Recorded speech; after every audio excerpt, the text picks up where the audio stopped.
Lexi, I know you're gonna kill this shit.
Yo, people, what you telling me back again for another footy talk, bruv? The aftermath, bruv. I'm telling you, bro, the walk of shame continues. Marv, what you telling me, fam? Hey, it's rough, you know. It's rough. I don't know, bro. I feel for you, lot.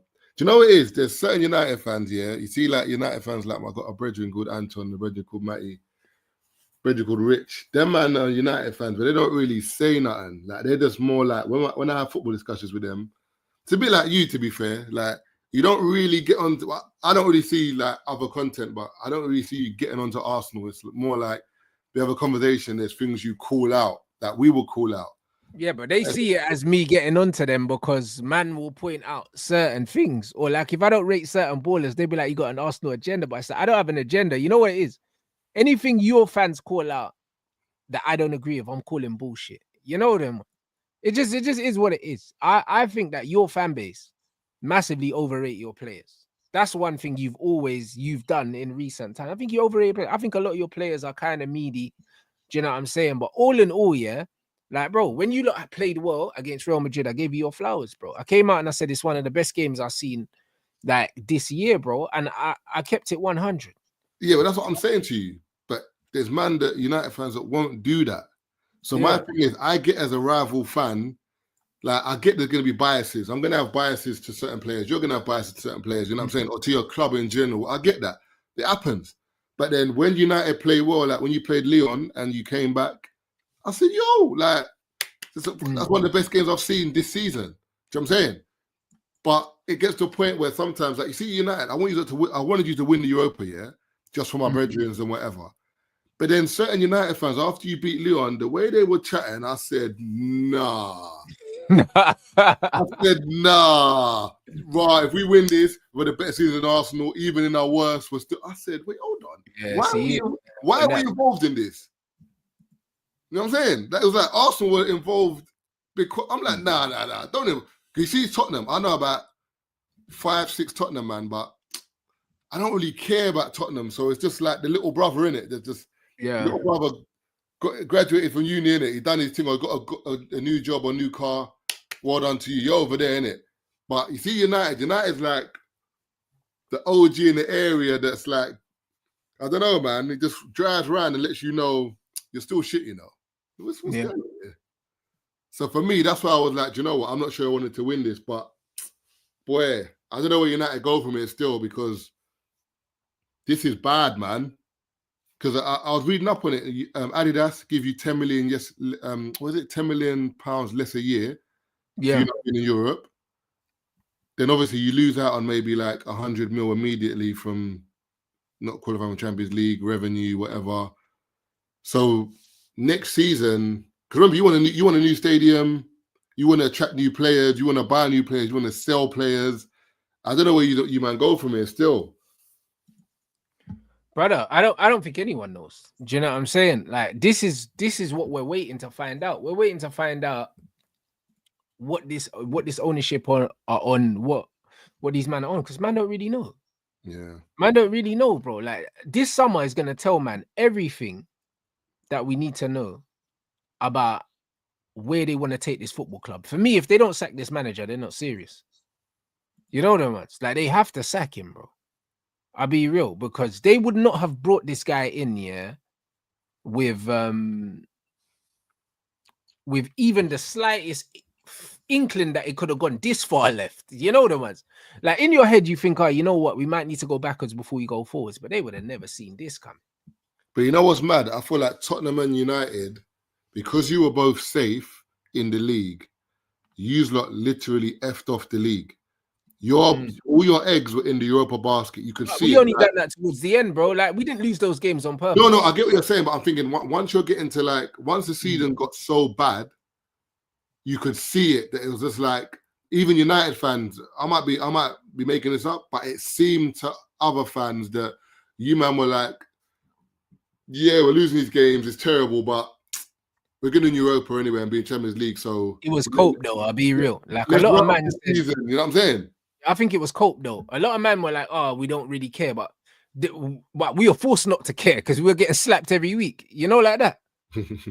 Like, bro, man didn't want to lose every week. Like, bro, who wants to watch their team lose every week, bro? Like, even man that play for lower teams, that have come up from the Championship. These men have told me, yo, I preferred when we was in the Championship. You know the amount of Fulham fans that have told me, yo, I preferred when we was in the Championship because we are traveling around the country. We're winning every week. A lot of these men. Like, bro, imagine, like, Fulham are better now, but if Fulham are a yo-yo club, like, in our lifetime, Fulham have been up and down multiple times, bro, like, up and down from the Premier League to the Championship. Bro, when Fulham was in the Championship and they was traveling around and slapping teams up, bro, if you're a Fulham fan, you'd rather go see your team win every week, than see your team getting sparked every week. You know them ones. And this is what it is. It's football. No one wants to go watch their team lose every single week. But you know this is what it's like. Being a Man United fan is like being a fucking, almost like being a Southampton fan, bro. Because, bro, we're losing every week. Yeah, it's mad still. Tottenham beat you, what, like 3-4 times a season, isn't it? I think they beat you twice in the league. You know, I don't know if a team's beaten another team 4 times in a season like that before. Like, I just don't remember. I remember when we beat City 3 times in one season under Oli. When's the other time you wait? Hold on, they beat you twice in the league. They beat you once in the final. And they beat us in the League Cup. And they beat us in the final as well. Yeah, they knocked us out the League Cup as well. Yeah. Do you know what's mad yesterday? When I watched the game, you see, it's crazy because as a neutral, you can watch football a little bit more purely, innit? Yeah. So when I watched the game yesterday, I was like, this ain't working, bro. Like the Mason Mount thing was not working, bro. Like you could see it. Like there was no pace in behind. There was no threat to Tottenham. Like Porro was bombing forward. Like there was no threat. Whereas you could see as soon as Garnacho came on, like you had a couple chances.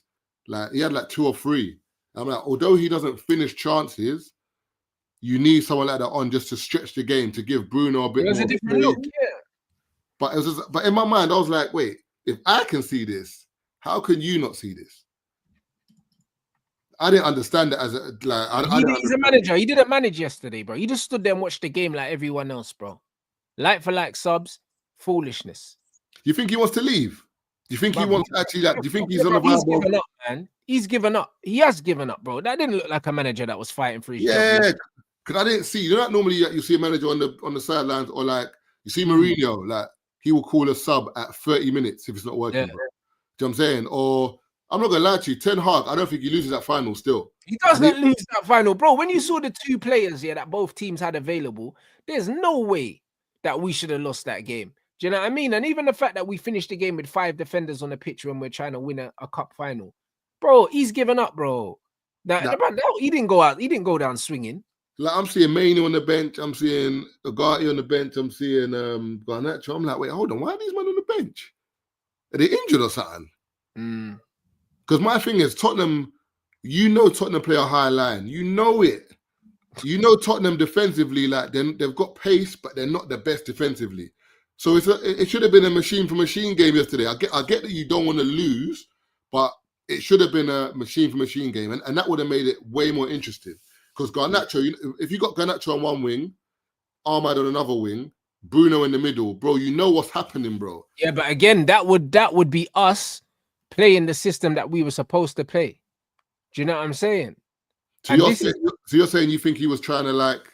Oh, the system's dead, bro. Like, if he played a 4-2-3-1 with Ugarte and Cass and Bruno in the middle, like you said, and Ahmad and Garnacho on the wings, we win the game. Like, bro, it's that simple.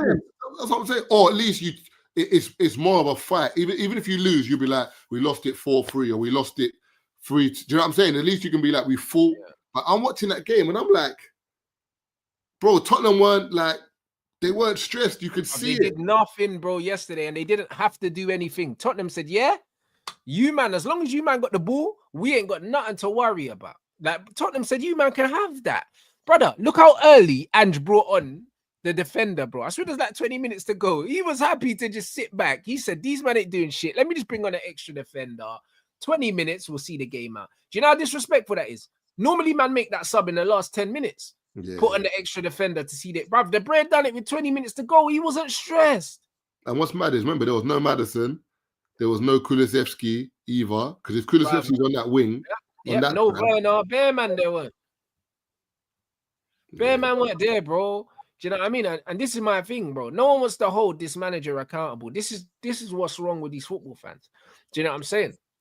I was literally just chatting to next man, and man are telling me, oh, about the owners, bruv. Man don't care about the owners, bro. Like, do you know what I mean? Man don't care about the owners. Do you get what I'm saying? Like, the owners are not picking the team, like. Do you know what's mad? A lot of man always blame the wrong people for, like, things. And I get, like, in terms of United, there is a problem within your club in terms of players coming there underachieving, maybe money being used in the wrong places. Yeah. But generally speaking, these men that play for your team are good enough to win these games, bro.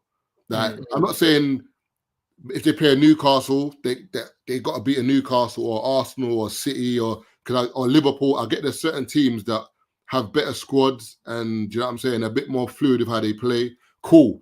I'm not saying beat a United, beat an Arsenal, beat a City, beat a Chelsea. I'm not saying all that. But I'm saying for the rest of the teams in the league, you might should be beating them teams, bro. Yeah, but bro, to me, yeah, all this is bullshit anyway, bro. Because at the end of the day, yeah, majority of these teams, there's problems with them. There's problems with Arsenal. There's problems with Liverpool. There's problems with Chelsea. City. There's problems with Bruv, City's probably the only team that I can say, you know what, for the most part, they recruit relatively well for the manager. Do you know what I'm saying? When I look at Arsenal, Arteta's probably got too much say on the recruitment, hence why your recruitment's not the best. If you look at the players that Arteta's actually brought in, yeah, for the amount of money you spent, you don't look like a squad that has spent 700 mil. You don't look like a 700 million squad. Yeah, you could blame Arteta. You could blame the fact that maybe you didn't have a recruitment team in place that was experienced. You can blame those things. Same with Tottenham. Tottenham has spent a decent amount of money, and when you look at their squad, yeah, their squad don't look like a bro. They spent 60 odd million on Solanke. Solanke ain't no 60 million pound player. Do you know what I'm saying? Like, they brought in Timo Werner, they brought in Brennan Johnson for 45 million. Brennan Johnson cost 45 million Great British pounds, you know. Like, so when you look at Tottenham, they haven't spent money well, really. Do you know what I mean? You look at Liverpool, like, bro, their manager didn't get no money in the last window. So everyone can complain about their teams. Chelsea spent £1 billion. Their squad don't look like £1 billion quid squad. So everyone can complain and say, you know what, our owners or our recruitment or whatever. Nobody's got the perfect setup, bro. Like, no one's setup is perfect, bro. The bottom line is you have to play the cards that you're fucking dealt, bruv. Do you know what I'm saying? And the cards that man have been dealt, yeah, man's not using them to the best of their ability. Brennan Johnson was £50 million, you know, for Brennan Johnson. But you know what's mad? I hear what you're saying, but you see certain players, every Tottenham fan will tell you right now, 50 million well spent because he scored in the final and he's won us a Europa. You see, like even Torres at Chelsea.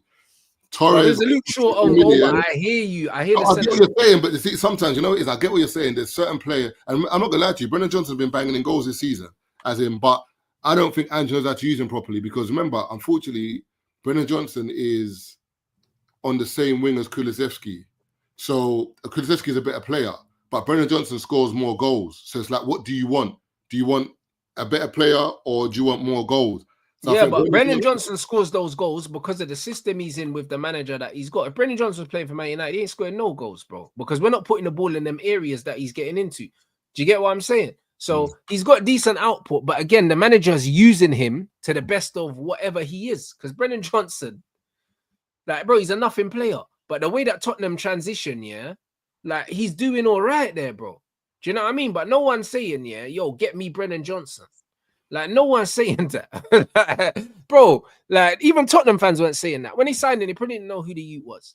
And this is my point. When we look at all these teams, yeah, that man are saying, oh, but Man United need this. Bro, Liverpool ain't got no striker, bro. Nunes, they spent a lot of money on. He's a poor player, bro. They've been playing Diaz up front.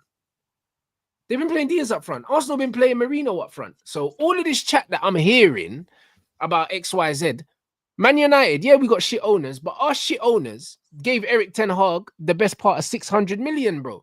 Bruv, if they give me 600 million as a manager, I'll build a much better squad than that. It's gross negligence for giving a manager that's not good that much money. But at the same time, yeah, you've got the opposite at Liverpool where man are complaining, saying they're not giving the manager any money. So it's like, cool, both our owners are bad, but pick your poison. Do you know what I'm saying? Pick your poison, bro. No, I hear what you're saying, but I feel like Liverpool just had a...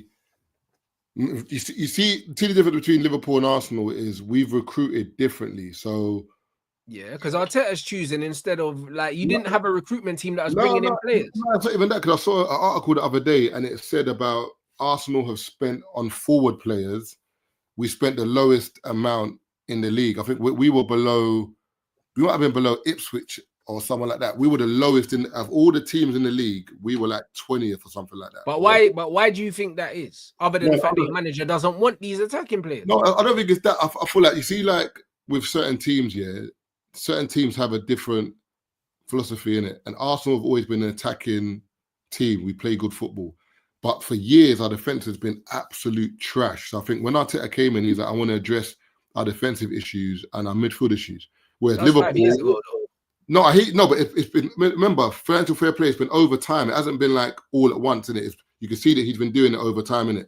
But then even when you look at Liverpool the opposite, where they were okay defensively, but their thing was we're going gung-ho in attack. That's why they've got like 6-7 forwards. what I'm saying? They got Chiesa, they got Salah, they got Gakpo, they got Nunes. But that's because their manager was a lot more attacking and he placed more emphasis on attacking football. So he bought attackers. Your manager's more defensive, so he bought more defenders. That's what I'm saying. Yeah, I'm saying. But remember, the way we're talking about is like when you look at Arsenal as a unit, we look like a very sound defensive unit. When you look at Liverpool, they look like a very attacking output unit. So in terms of the image of your managers. Yeah, exactly. That's what I'm saying. So I'm saying in terms of certain teams, they reflect what they are. So whereas Chelsea are they haven't got a good defense, and attacking wise, they've got a great attack on paper. They've got a great midfield. That's what Chelsea have when everyone's it's not good. Do you know what I'm saying? Yeah. So every team's got what they've got. So, but I'm saying in terms of United, you had a balance of. I mean, your defense ain't bad. Your midfield ain't bad. Your attack is not the best, but I don't know, man. I don't know. I feel like you have to play to your strengths, and I feel like when Almiron came in, he still tried to do his thing with like, I want to play how I played in Sporting. This ain't Sporting, bro. Work out this team and work out their strengths until the end of the season, then make your tweaks. But he tried to play the Sporting style straight away. I'm like, this ain't it, man. Yeah, but someone needs to tell him it ain't it, bro, because he thinks that it's gonna get better, bro. And this is the wickedest thing, bro. Like, he lost us that final yesterday. Yeah, he lost us that final. We had better players than Spurs. Now, there was no reason for us to lose that game yesterday, other than the fact that he set us up to lose, bro. And he set us up to lose all season. That's why, for the most part, we have lost. Do you get what I'm saying? Yeah, but I think it's because Mount hit a bit of form. Maybe he had one good game. He didn't hit form. No, but I remember when he came on against Leon, he played well in terms of the game. And then there's the other game where I think he scored the 2 goals. So I think he's thinking, a lot of managers like to do this thing where they suffocate midfield. Like they believe in their head that if we control the midfield, we control the game. I hear it. We got lost in midfield though. Exactly, that's what I'm saying. And Mason Mount was like in a no man's land where he was far forward, but he weren't in midfield. It's like, where are you playing? And then you're not. Yeah, because the manager played him in a 10, bro. He completed 8 passes, bro, before he got subbed off or something like that. I seen the stat. It's nasty, bro. It's nasty work, bro. Do you understand what I'm saying? Like, it doesn't make no sense, bro. None of it makes sense, bro. But none of it makes sense. Don't you think football's fickle though? Because like 2 weeks ago, Bearman was saying Bruno's better than Odegaard. This, that, whatever. No, but I think a lot of men still believe Bruno's better than Odegaard. But Ben was dissing Bruno yesterday. Oh, man's made a Hollywood pass. He lost the ball bare times. Well, I can't stand Bruno. Do you know what I mean? I can't stand Bruno. Do you know what I'm saying? So it's one of them ones. I hear it. Like, bro, the thing is with Bruno, for the most part, it's almost like he's above criticism. And it's like people only acknowledge when he does positive things and they overlook the negative things. Bro, he's a net negative for the team. I can't stand the brother. He's literally captained us to our 2 worst finishes in the history of the Premier League, bro. I don't understand why a man rate him. But the bottom line is, him and Odegaard, both, if they both don't do nothing, Bruno's going to walk away with stats in it, bro. That's just what it boils down to, innit? This is what it boils down to. But if I'm being completely honest, bro, I care for neither. This is what it is. I care for neither, bro. Even the Odegaard versus Bruno thing, bro, they both didn't win anything this season now. Why are we even talking about these guys? Yeah. Why are we talking about? They both didn't win shit, bro. When we used to do Arsenal versus Man United, Van Nistelrooy versus Henry, it was for the Golden Boot, bruv. It was for the Premier League. Do you know what I'm saying? It wasn't for bragging rights on Twitter, bro. It wasn't for that. Vieira Keane. Yeah, exactly. It was for the Prem. Like, now man are doing comparisons of ballers and man are just winning nothing, bro. Now football's cooked. This is the reality. Football is actually cooked, bro. This manager has a squad full of players that is better than what he's doing with them. When he came in, there's not a single person on this planet that said, you know what? He's going to finish 16th with this squad. Nobody thought that. Nobody. Do you know what I'm saying? So anyone talking now, saying, oh, you know what? The squad's dead and this, that. You're a fucking moron. You're a liar. Do you know what I mean? But you know what's mad about this season? I feel like football's just changed, bro. Like, football's changing before our eyes. It's either this is a fluke season or football's changing? Because remember, we've had Tottenham win the Europa, we've had Newcastle win the Carabao, we've had Crystal Palace win the FA Cup, we've had a Liverpool team that is not their best team by a stretch win the Prem. City fell off madly from the season before, and it's like, do you know what I'm saying? This season, when you on paper, United and Tottenham finishing 16th and 17th, 16th, 15th, whatever. But this season on paper, but remember, at the beginning of this season, if you had gone to the bookies and said, sorry, mate, can I just get a piece of paper?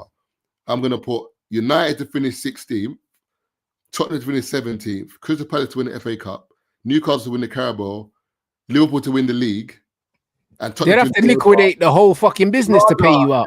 If you put a tenner on that, but you would have won $1 billion, bro. Like you would have owned Dubai. Like, bro, you would have got shares in the fucking company, bro. Bro, like the season has been a madness, bro. So for that thing, I can say that maybe for you, the saving grace for United is I get that you've regressed, but it's just a blip. Like next season, you're going to be 12th minimum or like 10th or 8th. Yeah, bro. Listen, next season we are going to be better than where we are, but bro, that's not comforting right now. You know the ones. It is a freak season, but at the same time, yeah, every season, yeah, when you look at the table at the end of the season, there's always a series of events, yeah, that mean that the season ends the way it ends, bro. Always, even when Leicester won the Premier League. Do you know what I mean? There was Arsenal and Tottenham weren't doing certain things, Chelsea weren't doing certain things, and so on and so forth.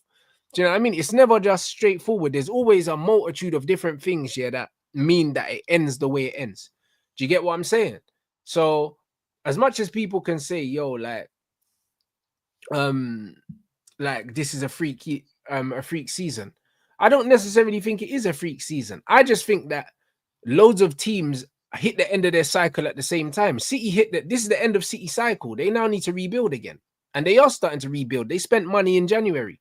Yeah, but you know what I'm saying? I hear what you're saying, but my thing is the fall off. It's like, for example, City, if it's the end of their cycle, they'll still win. It's mad though, because City have had an awful season. They still finished third in it, or they're third now. But it's weird though, in terms of, I get what you're saying, but nah, man. Like, because Crystal Palace, their first cup in like but it's not just their first cup. Remember, they've just got a manager that just won the European Cup the year before, bro. Do you understand? Like, this brother is a European champion and he came into their team last season. This is his first full season.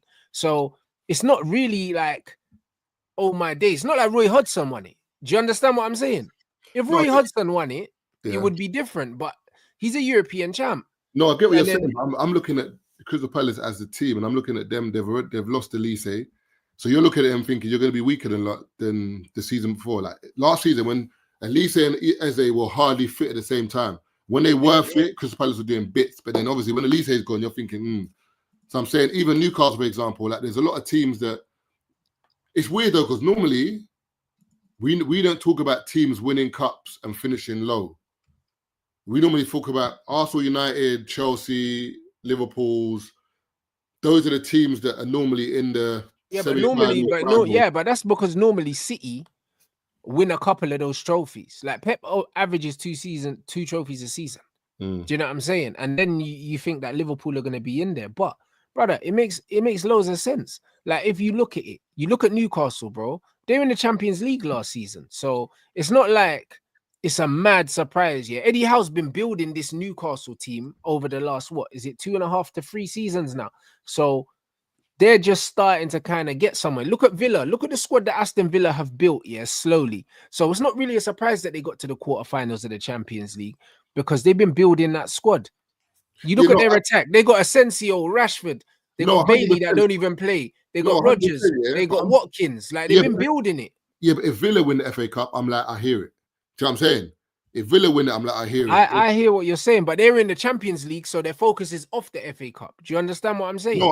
I'm saying, I get what you're saying, but I'm saying is in that there were certain teams that I were like, I've seen a trajectory, I've seen it here getting stronger. All right, I'll give it to, like when Newcastle won the Carabao, I'm like, they're one of the only teams that could have beaten Liverpool in that cup final. Like, and also they got to the final against us the season before that. Yeah, and they lost 2-0. Yeah, that's what I'm saying. So, but I'm just saying, I feel like I think someone put in the comments that I feel like you see the league mid-table teams. I think this might be the strongest period of time where mid-table teams are strong. Back in the day, remember it was top 4 and that was it every year. It was that's because the difference between the bottom end and high end players is smaller because the best players in the world now are shit in comparison.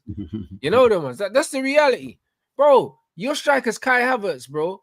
Do you know what I'm saying? And the thing is, Kai Havertz can't chat to Henry, can't chat to Bergkamp, can't chat to Adebayor, can't chat to Anelka, can't chat to any of these players. Like, he can't chat to Van Persie, can't chat to none of these guys. He's like 2 tiers below him. Like, this is where football is now. It's like everyone's players, like the overall quality of the game. Like, who would you say, yeah? Who's the face of the Premier League right now? Like, who's the baller that stands out to be the face of the Prem right now? There's no one. It's only, I think it's like Salah, isn't it? And he's old. Salah, De Bruyne, old. Do you know what I mean? Man are old. Who's the young G that's going to be the face of the Premier League on his back? No one. Like, it's cooked, bro. It's after that is if you're looking at who's the next up? Is that Saka or Cole Palmer? There you go. Like, they're the next up. It's mad underwhelming. I'll be honest. It's underwhelming. Saka and Palmer. Do you know what I'm saying, bro? I could pick an England team that doesn't have either of them in it, and it's still strong, bro. Like, they're not head and shoulders better than everyone else in the squad. Like, they're worldies. They're not Hazard. Do you know what I mean? They're not Suarez. They're not that. Like, it's crazy. They're not Rooney. Yeah, but I hear what you're saying, but them players are generational, isn't it? Yeah, but bro, but the point is, in this era, it's hard to find a generational player. Like, there's just bare players that are all around the same level. Football's kind of turned these men into robots, and now everyone's just functional footballers now. But I think out of that bunch, I'm not just saying because I'm an Arsenal fan, I think Saka's head and shoulders above all them lot. As in terms of consistency and in terms of you've seen him improve. Consistency is the only thing that I'll give Saka, yeah. Every season he improves as well. Like, Saka's got better every single season. I don't think so. What? The stats prove it, bro. No, they see it's a stats thing. It has to be a no. stats thing. It's not performance, because when I watch man play, fucking hell, bro. Do you know what I mean? Pain watching Saka dry, blood. I'm telling you, bro. This guy's boring. There's no way this guy play football. Oh my days. No, but there's no way you're telling me. There's no way you're telling me you've seen Saka beginning of the season to obviously his injury. Saka weren't one of the best players in the league. Like, after Salah, I'd say it was Saka this season still, in terms of output and what he was bringing to the team. Output? Yeah. What output? Goals and assists. At one point in time, he had the highest goals, assists, goal and assist contributions. I'm telling you, bro. It was only Salah that was above him. But I would love to see, I would love to see Saka's stats, under a microscope. The same way with Bruno. Bruno's got crazy stats, But if you took away, his goals and assists that are from set pieces, his big chances created that are from set pieces and all that, I want to see what's left. Do you know what I'm saying? Because I'm sure Saka got bare assists from fucking corner kicks, bro. You know them ones. Like, this is what it is. Like, I watch this guy play. This guy's not creative. So he's not creative. Cut inside, whip the ball back post. That's Saka. Right, hey, bro. When's the last time Saka's played a pass, that Dennis Bergkamp or anyone that was a creator would be proud of? This guy. Bro, but crossing. No, but the thing is, brother. You know what you're doing? Brother. You're comparing Saka to Bergkamp. Like, you can't, because they're different players. Brother, this guy's not a creator, bro. He gets stats, but he's not a creator, man. He's meaty. I'm getting the ChatGPT right now, bro. Let me ask ChatGPT is a fucking mutant, just like these men that use these stats. How many open play goals and assists has this Bray got? Do you know what I mean? How many? Fuck out of here. Cut inside, whip the ball back post, blood, to Kai Havertz. What? Creative? Fuck out of here, bro. ChatGPT, Marv loves that shit. You know the way that ChatGPTs are fucking crazy over. Look. Man said, let me ask ChatGPT. Man's proving my point. Hey, man's threatening ChatGPT, you know. Bro, 5 non-penalty goals for Saka. How many? Ask chat GPT how many non-penalty goals this player's got. Non-set piece goals. Ask chat GPT, my brother. You know what I'm saying? Let's do this, bro. This crazy. This guy is dead food, bro. You know what I'm saying? He's probably got more holes in his socks here than non-fucking set piece goals, bro. See, it says it here. Goals and assists from open play. While the exact numbers are not specified, the majority of Saka's contributions have come from open play, showcasing the ability to create and finish scoring opportunities during active gameplay. The man is saying 5, bro. Despite missing a portion of the season due to injury, Saka's performance has been outstanding, making him one of Arsenal's most valuable players. It says he's got 10 assists in the Premiership, 3 in the Champions League. He's got 6 goals in the Prem, 6 goals in the Champions League, total of 12. Brother, 6 Prem goals. Yeah, but he was injured. He's been injured for like, he was injured for like, what? He was injured for like, what? 8 weeks or something like that? Only 8 weeks? I thought you were going to say 8 months, bro. No, 6 Prem goals. 8 weeks or... Ay. I think he was injured. Wait, how long was he injured for? Let me check. Brother, Yeah, it better be 6 months, bro. You know, about 6 goals.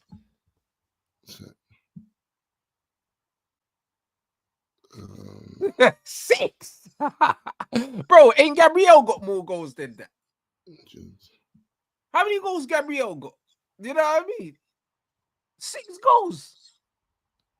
Hey, yo, allow me, bro. Not to allow me, you know. 6. Yo, that's crazy. Oh, sorry, no, he was injured for 3 months.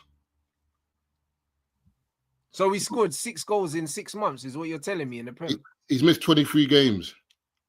Yeah, in total. Now it's about the Prem. Yeah. The Prem season's like 9 months, bro. And he missed 3 of them. So in 6 months, he scored 6 goals.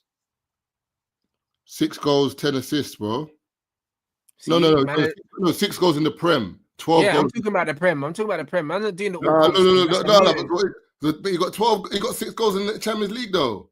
Bruv, Magalash got 4 goals in the Prem, and your star boy's got 6. I don't know what's going on, bro. 13 assists. I don't know either, blood. 13 assists. Hey, bro, I hear it, man. We do the assist thing. I hear it, bro. Now, Saka, if he's the face of the Prem, then, bro, it's faceless, bro. That's 25 goal and assist contributions, bro. See, now we're putting those together. Why are we doing that? No, but my thing, Bruv, the face of the Premier League has 6 goals. How many Bruno got? I have no idea, my brother. Probably more than that, though. Hoyland? I'll be honest. Hoyland ain't got more than that. Bro, Hoyland ain't got more than that in all comps. Hoyland's trash, though. I want Hoyland off the planet, not even off my team. But that's to put him in Mars. Yeah, bro. I don't want to know that the guy's breathing the same air as me. I want him out of it. Do you know what I'm saying? Like, I'll be real. So, man, I don't really know, innit? But Bruno's got more Prem goals than him, bro. And, bro, like, it's spooky. 6 is not good, bro. It's not good. I'm sure he's got more. One second, let me check this thing. FPO. You see what I'm saying, bro? It sounds so ludicrous, innit? Because the way these men talk about him, 6 goals sounds crazy, innit? Brother, you're forgetting the assists, bro. Brother, you, man, actually, factually scored more goals when he was injured. How about that? Goals, let's see. You know what I'm saying, bro? When he was injured, you were scoring more goals. It's crazy. I think you won more games when he was injured. I see the stat. So... Yeah, no, 6. Marino got 7. Man, Palmer got 15 and that, but stats aren't important. 9. Yeah, but he's played Palmer played the whole season. He's been injured. Brother, listen. No, but Palmer, we're saying he's had a bad season, though. But the point is, the fact that we're arguing over these trivial things, yeah, it shows you that the Premier, the ceiling's not high, bro. The ceiling's not high, bro. Like, there's no, like, if the Prem was the NBA, yeah, Saka couldn't be the face of the Premier League, bro, because he ain't got the style of play. He just ain't got it. Like, there's a lot that you just don't have, bro. Like, there's no one. Who would be the face of the Premier League? Who would be the franchise guy for the Prem, bro? Like, there's no player like that, bro. Like, football's dropped off in a major way, you know. Like, who's the superstar? But like, Bruno's got 8 goals and 9 assists, bro. Yeah, but how many of them are open play goals, my brother? I don't know what he's got. And how many of them? 7, 6. Garnacho 6 and 2. Rashford 4-1, Højlund 4 goals, no assists. Xerxes 3 goals, 1 assist. Mason Mount 1 goal. Bumble Club. Bruv, do you see what? This is what I'm trying to tell you, bro. It's cooked, bro. Like the league is actually cooked, bro. Do you know what I mean? It's actually cooked when you look at it, bro. We don't. Who's our Yamal? We don't have one. Yeah, but you know what's mad about football? Unfortunately, again, Yamal. You see what like people do in football? Yeah, they look at like a Yamal, and then every team wants a Yamal, and I'm like, bro, do you see that brother over there? It's generational, bro. Like he's like, yeah, but bro, in the Prem, we used to have Hazards, but we still had Ben Arthurs, bro. We still had other players that had mad skill. We had nannies and that maybe were not like top players, but they still had magic. Yeah, Where are these players now? Where are they? Where's the players, the tier below that and the tier below that? Where are those players, bro? Do you know what I mean? Mamouche is I think Mamouche is one of those players. I think he's one of those players. He's got a bit of magic. You know what I mean? Man ran with the ball the other day, rasped it top bins from 30 yards. Squad was outrageous. But how come there's only one Mamouche in the league, bro? Like there needs to be a bag of them. Yeah, but you know what's mad about the Premiership, yeah? And I don't know if you've noticed it either. Remember back in the day? Martinelli. Yeah, that's crazy. He's a tier 4 baller. Maybe Arsenal, 5. I'm an Arsenal. You see Martinelli, on his day, I think Martinelli's cold, but he doesn't do it enough. It's annoying. Like when he wants to play, he's good, but then more times he's not. It's like he's not consistent, bro. And he's not intelligent. It's like there's times where like run to the corner, bro, and hold it. He'll try and do something, he'll fall over. Don't get on my nerves. He just winds me up, bro. Sometimes I'll just shout at the TV. But yeah, I'm saying back in the day with the Premier, when you look at like 2012, 2015, whatever, man would take the ball and just lick a 30-yarder. Like, man don't do that no more. Like, everyone wants to like get in and around the box. And do you know what I'm saying? Like, they don't shoot no more. Back in the day, man used to, the Hail Marys, like where it's 40 yards, boom, top corner, off the post. We don't see, think about goal of the month. How many times do you watch goal of the month now and think, oh my God. That's what everyone's talking about Mamouche. Because Mamouche, that's goal of the season already. Because that was a throwback goal. That was like, yo, bun the tactics, bun the passing. I'm just rassing this. Yeah. You know, he didn't look for no one. I think the only other goal, I think Palmer scored one similar, where I think it was a free kick or something when he scored 4. Yeah, he wrapped the free kick. Yeah. I think that's another one. But apart from that, it's like, man are not like, and we're not shooting. Even Rice's goal the other day caused on the edge of the box. But yeah, but it's a good finish though. No, it's a good finish, but I'm saying like, but that's edge of the box. But I'm saying, I'm talking about 40, 30-yard screamers. We don't see it no more, bro. And back in the day, it wasn't even like a Ronaldo doing it. It was a 2-guy. It was anyone doing that. Do you know what I'm saying? It was a Kevin. Even Charlie Adam, bro, was doing that. Do you know what I'm saying? Yeah. Bro, but this is what I'm trying to say. But that's my point. So that's why to say that Saka can be face of the Prem is crazy, because it's one of them ones where a player that was doing what Saka was doing, 10, 15 years ago, is just a normal player. We're not rating it like that, bro. Like the way he plays the game, we're not really rating that, bro. Like that's the reality, bro. Like there was players doing that shit that played for Blackburn. Do you know what I'm saying? Like you said, 2 guy, Morton Pedersen and these man. Do you know what I mean? Like we saw fucking Rocky Santa Cruz and that at Blackburn banging goals. Like we saw these men playing for all these teams, mashing work, bro. Yeah, but you get what I'm saying? No, I hear what you're saying, but you see the thing about Saka, Saka, I get it. Like when you look at Yamal or you look at certain... Yeah, but look at Mamouche. Look at what Mamouche done. Like Saka's not on his level as a footballer. He's not. No, I hear what you're saying, but do you know what?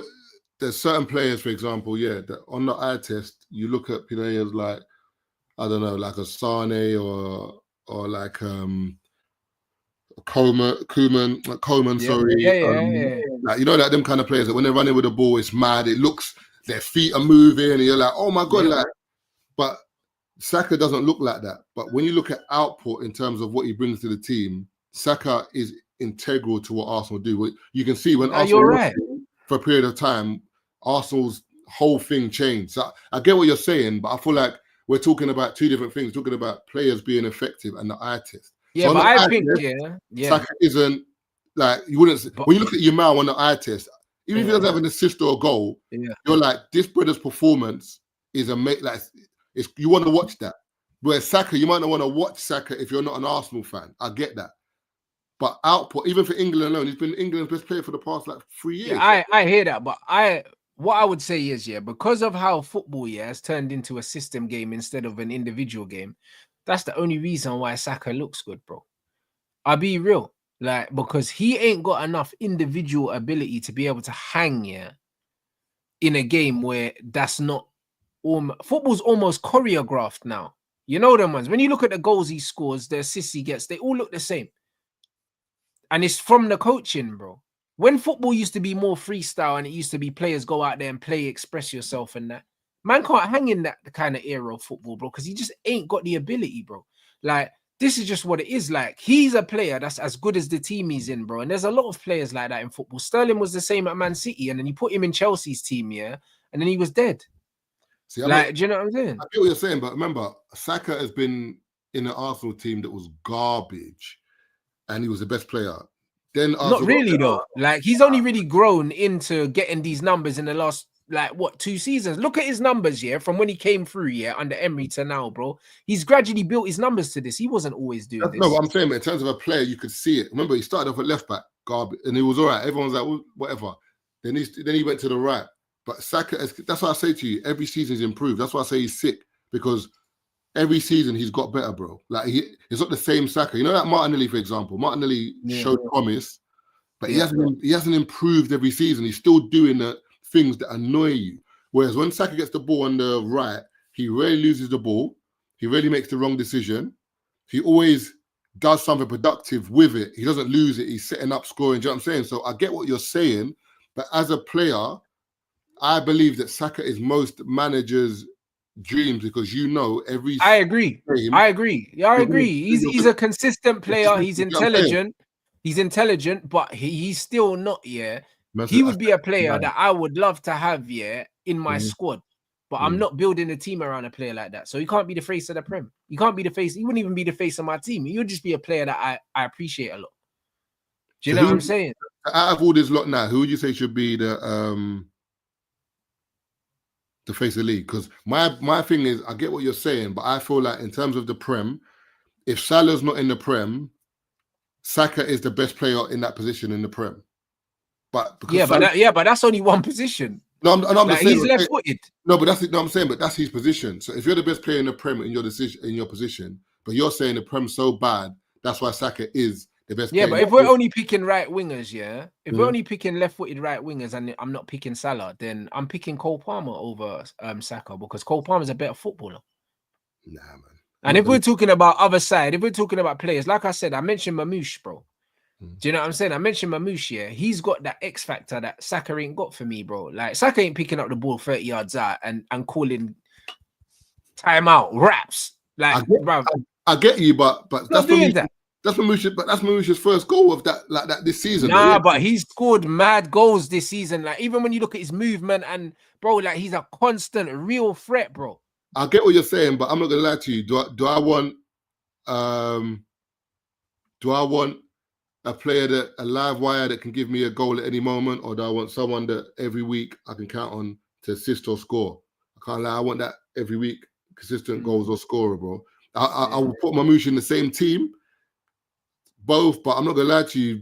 I know who I'd want in my team, and I feel like with Palmer, Palmer's a baller, but Palmer doesn't get the criticism that anyone else gets, because he went missing for a large chunk of the season. Yes, I also agree.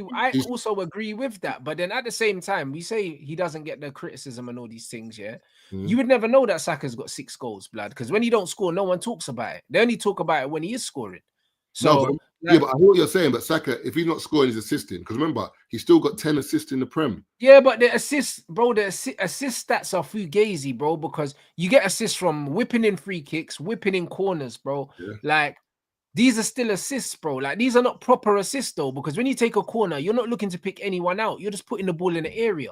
And it's the same with a free kick. Free kicks on corners should not be assists, bro. No, but you're just fucking floating the ball in the area, bro. I've taken loads of corners in my life, and I've never looked for one player ever. Yeah, you just put it in between the penalty spot and the 6-yard box. That's the perfect corner. No, but I get what you're saying. But the thing is, you know what people do? They diminish set pieces, because remember, if set pieces were so easy, every team will be scoring set pieces every Saturday. Every team will be scoring. No, I'm just saying everything will be going 3 or 4 because it's that easy. It's not easy, bro. It's not easy to defend the set piece. It's not easy to score a set piece. And when Arsenal, remember, there was a point in time where rival fans were getting vexed with Arsenal. They're like, brother, you man are moving like Stoke, bro. Is that the only goal you score? But remember, we kind of clocked that run where we all congregate, we all run into the box. And remember, if Gabby's getting every single header, it's not a mistake, bro. This is not random people. It's Gabby. I understand. I respect that. But as much as, you man got that, people figured you out just as quick. And now you're not scoring as many. Do you know what I'm saying? So you had your time, but then people wised up to it. But even look at Declan Rice, bro. Look at the amount of assists this player's getting from taking corners as well, bro. These are dropping the ball under the crossbar, bro. Like, come on, man. But remember the two factors. Saka got injured, and then the set pieces went down, and then Gabby's got injured. Set pieces gone down. Those two have been removed. Do you know what I'm saying? So you got to look at that as well. I hear what you're saying, but I feel like you see with football, we get to the point where like we've grown up watching the Brazils and all these teams and all these players, and now we're looking at football and it's like football's evolved, it's changed, it's become a lot more efficient in terms of so a lot of the flair has gone, which we appreciated. But with that being said, because of these players being more efficient, I don't think we can take away and say, nah, assists and from corners and that, because it's part of the game. Do you know what I'm saying? Nah, but you say that. The reason why I say you can take away from this, and like even when man's saying you don't understand the assist hate, let me tell you why I don't like the assist thing. Because people are now grouping goals with assists to make players look a lot better than they are, because it makes their output look better. So if a man says, I got 15 GNA in 20 games, it looks amazing, bro. Yeah, I get that. 10 of them are assists, and out of them 10 assists, 8 of them are corners, and 2 of them are passing the ball 5 yards, and man slaps it off the crossbar, bro. Like, no, bro. I've watched the game. You were shit, bruv. So man can't tell me that you're a good player because you got 15 GNA. I watched the game, bro. And this is why I don't like assists like that, because when we was growing up, we judged players on what we saw them do every week, not on GNA, bro, because we didn't know the GNA. We only counted goals. We never counted assists. I don't know how many assists David Beckham got in a season. We only counted goals. We used to say, yo, my midfielder can get me 8 to 10 goals a season. That's a good.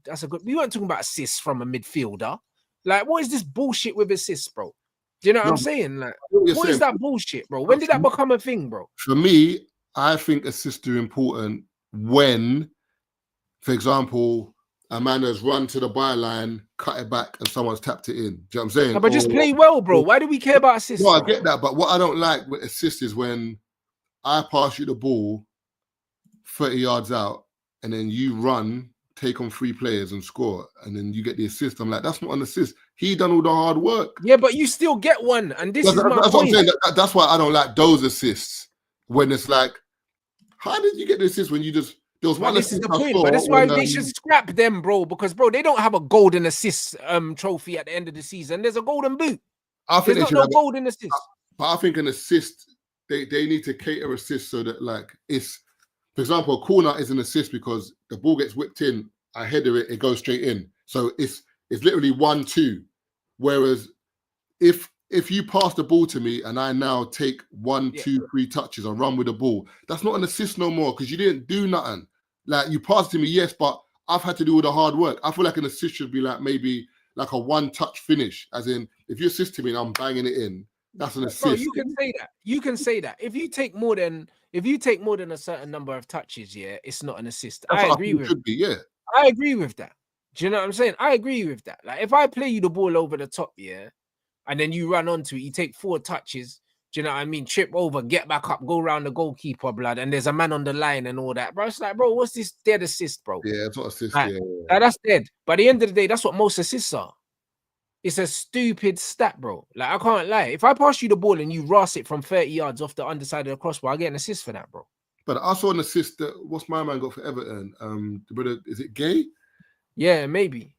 It was in the midfield. I can't remember who it was, I can't remember who it was that ran through, but he's on the halfway line, bro. He's passed the ball to man on the halfway line. Yeah. We just run all the way from the halfway line, beat about 2-3 players, scored, Gay got the assist. Brother, I've seen Mo Salah miscontrol the ball in the box, fall over, yeah.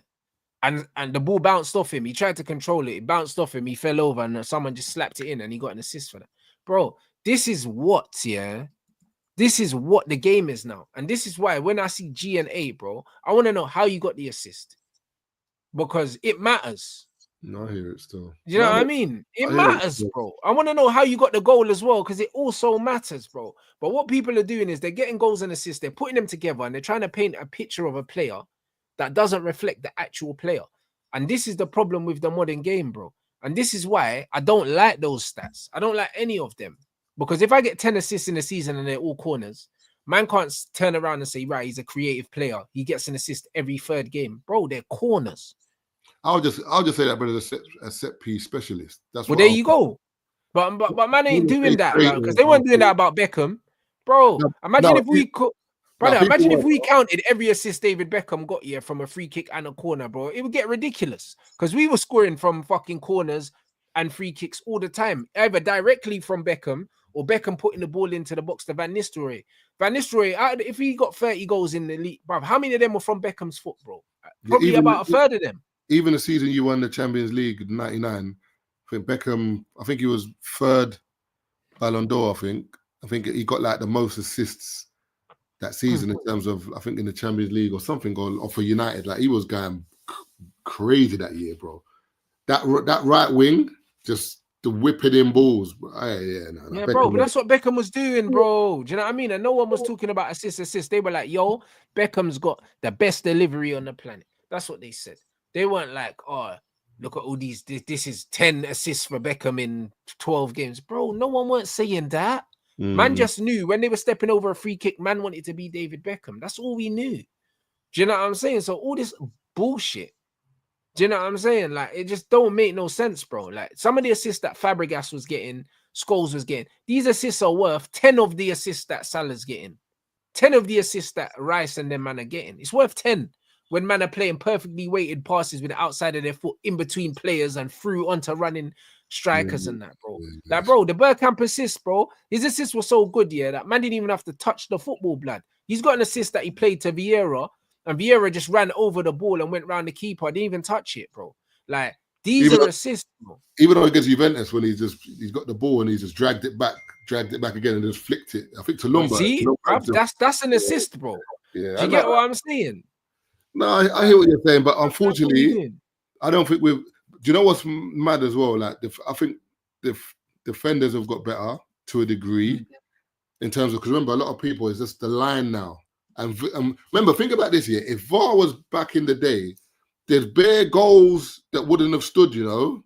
There's bare stuff that, even that Bergkamp assist, we won't even be talking about it now because flag goes up, the referee says no, that it's mad. So I feel like VAR has improved football in terms of certain decisions don't go missing, but it's taken away the beauty of football because man don't even score properly now. You score and it's like VAR, the man do a half-hearted, like you're happy, but they've scored, but there's that initial celebration is garbage. Do you know what I'm saying? Like, it's just changed football, and defenders also know, they'll look at any smart defender knows, all right, this ball's getting played. I'm just going to move up. That's all it is now. Whereas back in the day, defenders knew if that linesman's not on my side, I ain't got time. Yeah, they knew it was a risk. It was a mad risk. And I'm not going to get caught out for being the person who's kept this bread on side. So football's a bit more, do you know what I'm saying? So I don't know. No, 100%. But I just feel like because the game itself has changed, like to a certain degree, a lot of players, they are coming across like they're better than they actually are, bro. And that's just what it is. And I think it's because football's more of a team sport and it's just a lot more rehearsed. That's what it is, bro. I'll always rate the players that can do something off the cuff, yeah, and just win games, bro, because they're the game breakers. They're the guys that, they're the Neo in the Matrix. They're the guys that crack the code, bro. Like, them code breakers, they're special players, bro. And I just don't see many of them in the game now. They just don't really exist. But do you think that's to do with managers having a lot of pressure on them? So I don't think so. Because when you look, yeah, for example, those kind of players you're talking about, yeah, what league are they in? Bruv, they're in all leagues, bro. No, but I'm saying now, as in today, now, a majority of those players are either in Spain and maybe a young Germany and a few in Italy. Yeah, but I don't necessarily think that's fair. The reason why I say that is because they've always been in Spain. They've always been in Italy. Like they've always been in France. Do you know what I mean? They've always been everywhere. And to a certain degree, yeah, they've come over to England, yeah, and they've kind of always been here since we got our Zolas and stuff like that. Like, we've always had players like that in this country. You know what I mean? We had Adel Tarabt and all these players. So we've always had players like that in this country, bro. I just think that at the end of the day, yeah, the way that the game's evolved, there's a general consensus that winning football is rigid, structured football, and it's not free flowing. And that's football anymore. And that's what I'm saying. I feel like the pressure of the Prem, managers are on a vibe of, I ain't got time for maybes, bro. I need you, man, we to defend in the block. We need to do this. We need to do that. Whereas when you go to Spain or whatever, once they get a player that is in that ilk where like, yo, like Yamal, no, we need to. This is our guy. When you know what I'm saying, you get Isco. There's certain players that like you see in Spain, even AC. You got Leao. Like there's players that you see that they don't. You're the winner. You're our star boy. We get that. Whereas here, I don't like the moment. Even look at Grealish when he went to City. But that's because Pep fucked him. If he went somewhere else, he would have been all right. That's what I'm saying. But when players get to bigger teams, there's a different what's what they're looking for? There's a different task asked for them. Like Grealish got into City and they're like, you got to fit in to how we. I think it's just because it's Pep and Pep's a control freak. So is Arteta to a certain degree, bro. Do you know what I mean? And it's like a lot of these modern managers, they just micromanage players, bro. I think it's down to the individual manager. I don't even think it's down to the league, bro. I genuinely don't think it is, because there's players that do have similar freedom in other teams. They're just not as good. Cunha's got that freedom at Wolves. He's just not Grealish. Yeah, but the reason why Cunha's got that freedom at Wolves because Wolves are not good. So Cunha's the best player there, so they're kind of scared of, like, do you know what I'm saying? Cunha's on a vibe. Yeah, but if Cunha played for Liverpool, I would argue that Liverpool's players do have that freedom. They still have that freedom now, and they did under Klopp as well, bro. Like Liverpool attackers have always had freedom under their managers, like in recent times. Under Klopp, they have. Yeah, and but under Arne Slot, they do have freedom, bro. It depends on the manager. I think the difference between Liverpool is they had 3 players up front that were just a madness. So they earned their freedom because they were so good and they could interchange. Like Firmino dropped back, Salah, Firmino doing. I mean, Salah, Mane doing this, and also Liverpool. I don't think Liverpool know their best front 3. That's why it looks like. That's what I'm saying. So it looks like they have creative freedom. Nah, man, I don't know who to play. Salah's here, but the other 2 I'm not sure about. So it looks like they got freedom, but it's because I don't know who to play. Whereas I'm talking about, for example, when you look at Real Madrid, you can see that there's a level of freedom to how Vinny plays. Yeah, but that's Carlo though. Carlo is one of the most old school managers that kind of lets his players play. Do you get it? So I know what you're saying, but I think it's down to the manager. Look at Unai Emery as well. Another example. Aston Villa got to the quarterfinals. Like, bro, all their attackers have freedom, bro. He don't coach attacking. It's bait that he just gets them behind the ball. And when they attack, bro, Rodgers picks up the ball and just runs with it, bro. Like, that's not coaching. Like, it's down to the manager, bro. But so, I think I'll get what you're saying. But you give Grealish to Unai Emery. Hey, bro, imagine Grealish in that Rodgers position, bro, picking up the ball in the middle and just ghosting. Bro, he would be killing people, bro. No, cold. But remember, the wrong manager.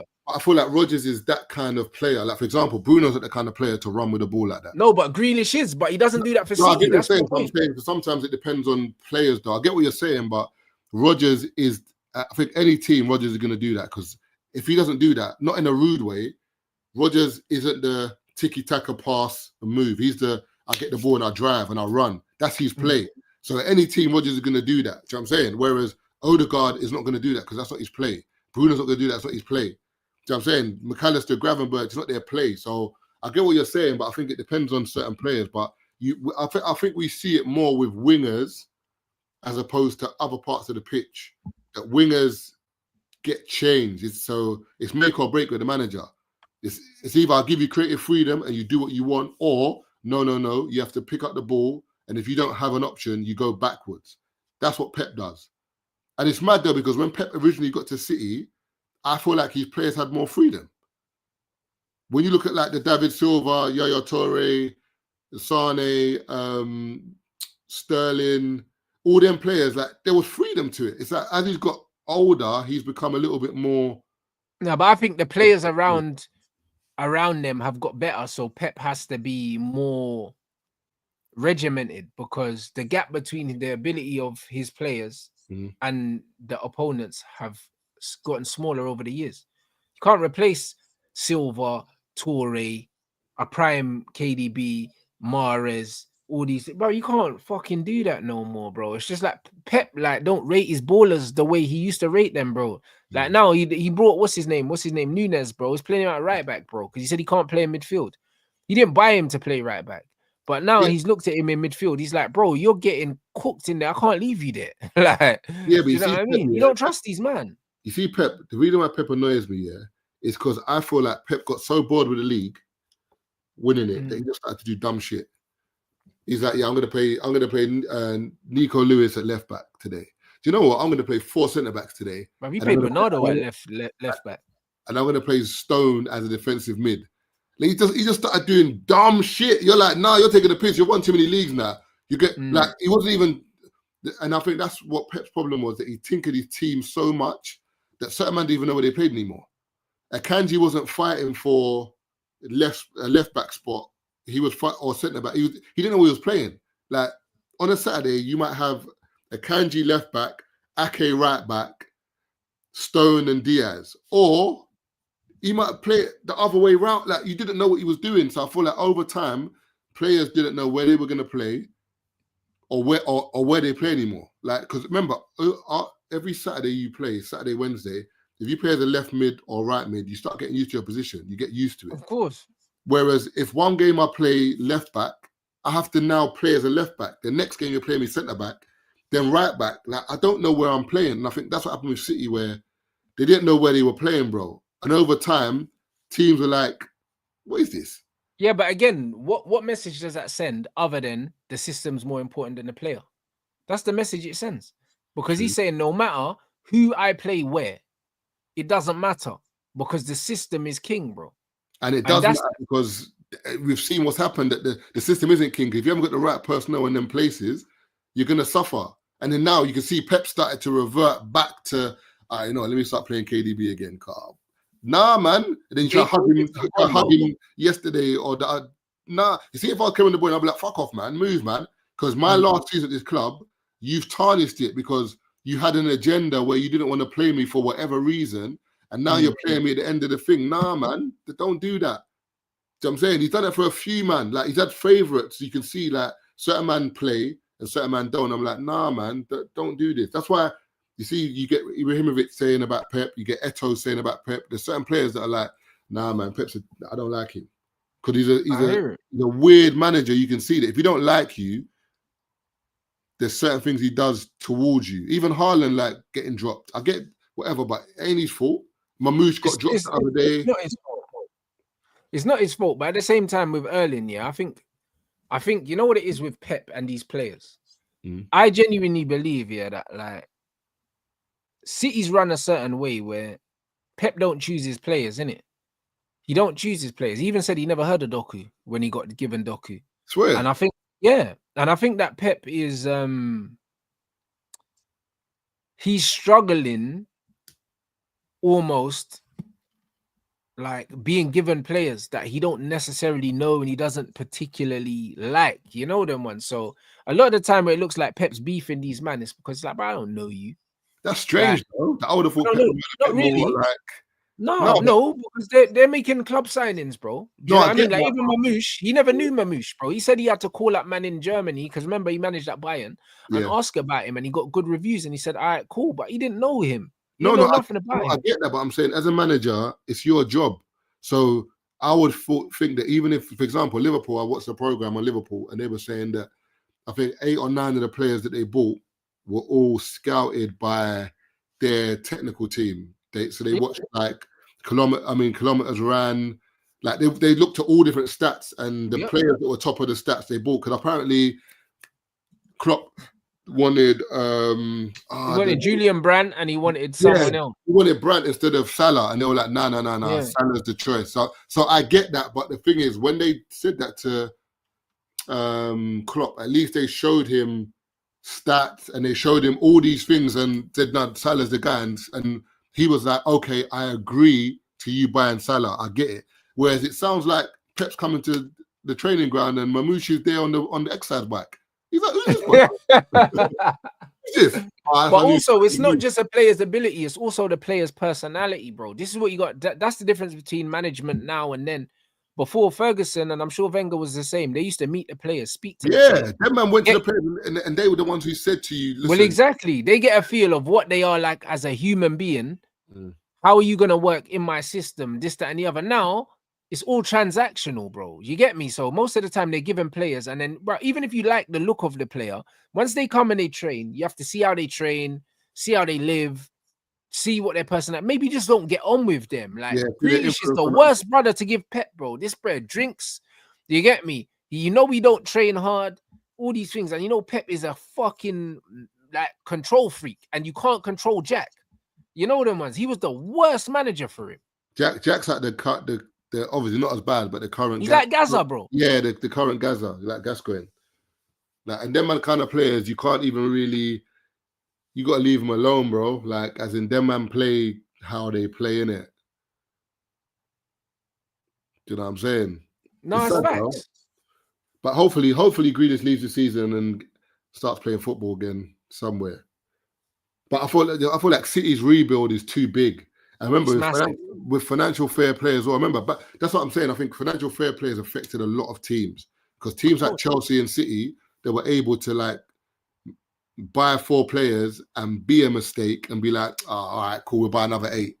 They can't do that no more. Like when you buy a big player now, if he doesn't perform, you're pissed because that's out of your allotted money that you can use because of what the revenue you bring in. So I feel like City, you can less afford to make a mistake now. You know what I'm saying? So City, I feel like it's going to be a mad. Their rebuild is different because back in the day, remember, City could afford to do all this and buy bare players. Whereas now, if you're going to lose Grealish, for example, you're going to lose De Bruyne. Gundo's old as well. Gundogan, Thingy's not getting any younger as well. Kovacic. You know what I'm saying? If you're going to lose these players, they're over 30s. You can't bring in 4 players that are going to be as good as those 4. No, you can't because they don't exist as well, bro. So it's going to be mad over there.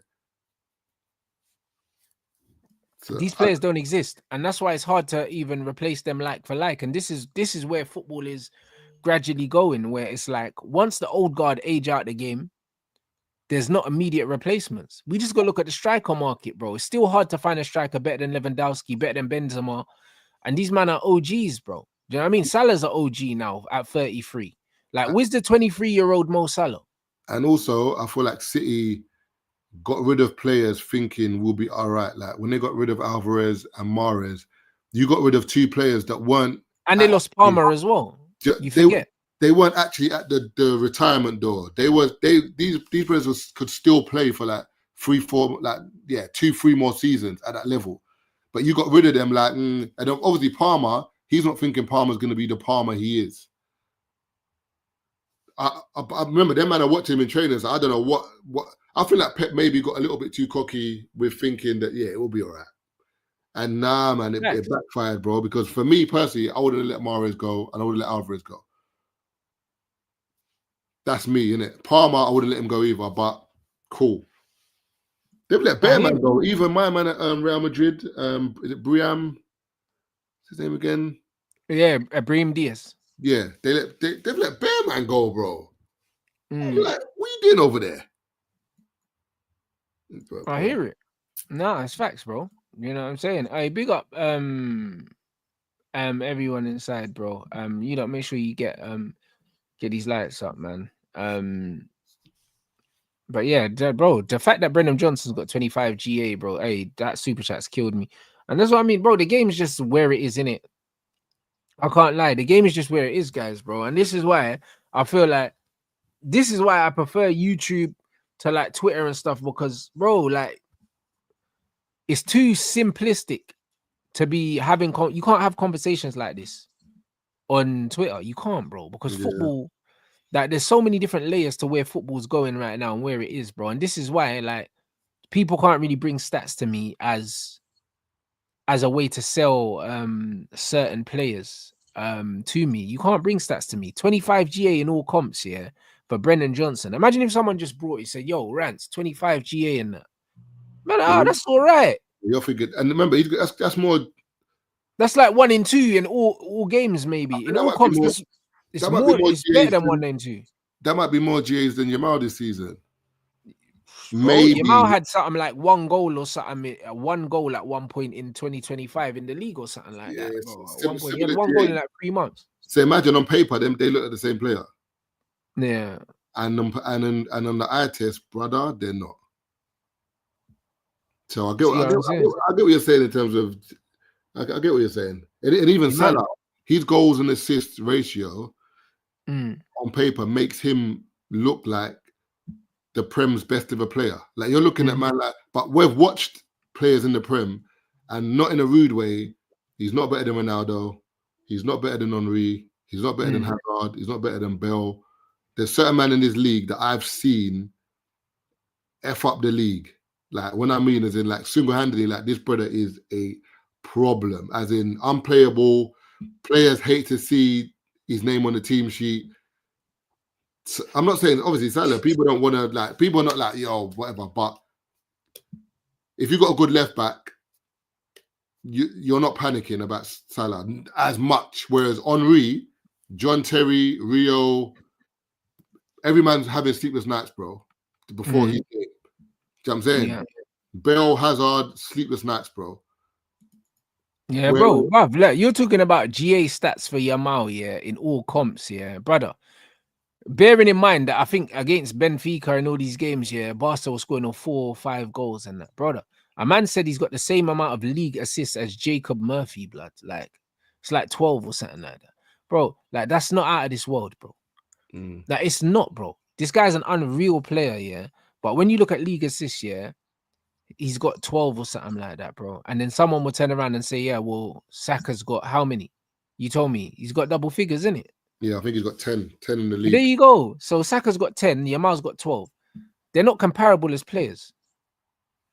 Do you know what I'm saying? They're not comparable. And so, the age, you got to look at the age. Exactly. So they're not comparable. And that's why, like, just raw numbers on their own is not enough, bro. Like, numbers without the eye test are useless, bro. They're useless. They don't mean anything. And the fact is, and Saka was also out injured for 3 months as well. So if you throw that in there as well, it makes it look like, yo, like, well, we're just doing it. Like, it's weird. You get me? So I don't like the GA thing. And I don't even really like the goal thing either, depending on the kind of player it is. Yamal is a guy that's going to score goals, but he's not a goal scorer. Yeah, but you see Yamal, Yamal is he's clocked the game, bro. Like, as in, you see when he shifts onto that left foot, it's nuts. Like, yeah, it's crazy. For like the past 3 weeks, he scored the same goal. No, he looks AI blood. But it's the same goal he scores. Like, there's nothing you can do about it either. Yeah, it's like what Robin was doing, the cutting and yeah. It's exactly the same thing. Where Robin was just like, you know what I'm gonna do. Do you know when I say players are cold? When you know what they're gonna do and they're still able to do it. I don't think people understand when you watch football or when you play football. I don't think you know how hard it is for you to say to someone, "Listen, I'm going here and I'm gonna put it top corner. You can try and stop me, but I'm gonna do it." And you do it. Remember, before everyone plays against Yamal, they know don't let him get on his left foot. The manager will say, "Don't let him get on his left foot." Say what you want. He gets on his left foot and he puts it top corner. I'm like, brother. That's when you know a man is cold. When it gets to the point where, like, you're like, say for Messi or say for Ronaldo, like, it's inevitable that there's certain men that are inevitable in football. Inevitability. Like, at some point in time in this game, I'm going to get a goal. I don't care what you do. I'm going to shift and I'm going to score. Those are players. Your Ribery's, your Robins, your Hazards, your Bells, your Benzemas, your Henrys, your Ronaldinhos, your Ronaldo. Brother, there's certain man that forget what you think is happening. I'm gonna do something at some point in this game. So yeah, it's lights out, bro. You know what I mean? This is what them man are on. So yeah, man, those are the cream of the crop for me. And there's just not enough of them. So Zidane's, your Beckham, even Beckham's, your Scholes'. But again, in those times there was also levels, because like man understood that Scholes weren't the level of Zidane, but we still understood that Scholes was still a top player. Right now, there's less of a gap between the very best and like the really, really good players and the okay players and the shit players. Like the gap's just not that big anymore. And that's why I think that the league has gone the way it's gone and the game is going the way it's gone. And that's fine. You look at the Ballon d'Or list, it's mad underwhelming, bro. Like there's a lot of names on there that are not Ballon d'Or worthy. When you think of the Ballon d'Or, you think of prestige, you think of top players, and now you're just seeing man just on the Ballon d'Or list, bro. Man are talking about Rafinha Ballon d'Or, and it's like Rafinha wouldn't have got nowhere near the Ballon d'Or, yeah, like at any decent time, bro. Rafinha's just a good player, that's it.